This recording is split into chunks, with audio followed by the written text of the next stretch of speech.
আজ জানো তো আমাদের দুজনেরই বড্ড লেট হয়ে গেছে। এতটাই তাড়াহুড়া করে স্কুলে এসেছি, প্রচণ্ড কষ্ট হয়ে গেছে। আজ যাব বিশেষ একজনের সঙ্গে দেখা করতে, চলো তোমাদের সঙ্গে শেয়ার করি। আসবো আসবো করে একদম আসা হচ্ছিল না, কারণ এতদিন ধরে তো টানা বৃষ্টি। পুচকুটার সঙ্গে দেখা হয়তো ভীষণ ভালো লাগলো, অনেক দিন অপেক্ষা করেছিলাম যে কবে আসবো।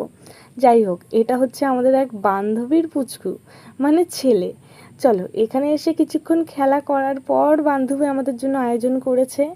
চুপচাপ তাড়াতাড়ি করে খাওয়া দাওয়া সেরে নিয়ে আবারও কিছুক্ষণ খেলা করলাম, কারণ এর মাঝখানে ও নিয়ে নিচ্ছিল ছোট্ট একটা ঘুম। আর এই দেখো, আমরা এখানে বকবক করছি আর ও আমার মুখের দিকে তাকিয়ে অনেকক্ষণ ধরে দেখছে যে কি বকবকটাই না আমি করছি। এদিকে ওর হচ্ছে এই যে দিদি ভাই, ওর নাম নীলাশা। তোমরা আগে নিশ্চয়ই আমার কোনো না কোনো ভ্লগে ওকে দেখেছো। ও বেশ না লজ্জা পাচ্ছিল আজকে অনেক দিন পর ক্যামেরার সামনে। তো দেখো, ও একটু খেলা করে নিচ্ছে ওর সাথে।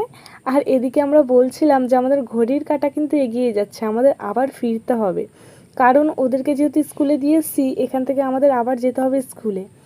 আজ এতদিন পর বৃষ্টি থামার পর এত গরম পড়েছে, আমরা একটুও থাকতে পারছিলাম না।